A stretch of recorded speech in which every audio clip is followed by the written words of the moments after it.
পাবনাতে রাষ্ট্রপতি এসেছে, আসলে আমরা তার কাছে আবেদন করতেছি আমাদের যেন ভালো কর্মসংস্থানের ব্যবস্থা করে বা ভালো কাজের যেন আমরা উদ্যোগী হতে পারি।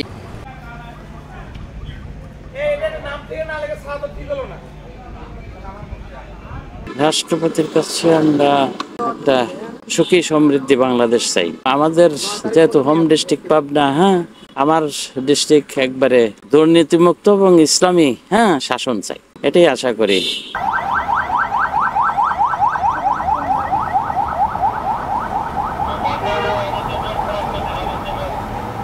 রাষ্ট্রপতি শাহাবুদ্দিন চুক্কু এসেছে, তাকে আমরা স্বাগত জানাই, কিন্তু তার থেকে আমাদের চাওয়া পাওয়া অনেক টানা তৃতীয়বার অর্জন করেছে দেশের সেরা সুপার ব্র্যান্ড স্বীকৃতি বসুন্ধরা টিস্যু বেশি ছিল।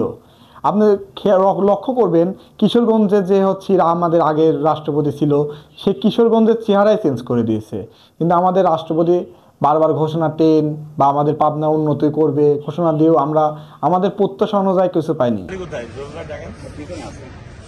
আমাদের পাবনা শহরটি দেশের মধ্যে সবচেয়ে উন্নত হোক, আমরা এটা থেকে রাষ্ট্রপতি থেকে আশা করি। তিনি কথা দিয়েছিল যে ঢাকা টু পাবনা রেল চালু হবে, সেটা হয় নাই। তিনি যদি চায় এটা সম্ভব।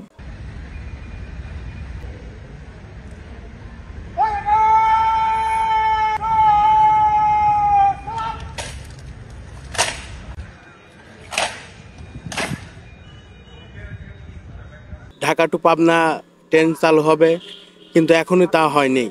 আমরা চাই যেন দ্রুত এটা চালু হয়, আর আমরা চাই যেন পাবনা শহর এমন হয় যেন বাংলাদেশের মধ্যে একটা নামকরা শহর হয় পাবনা শহর।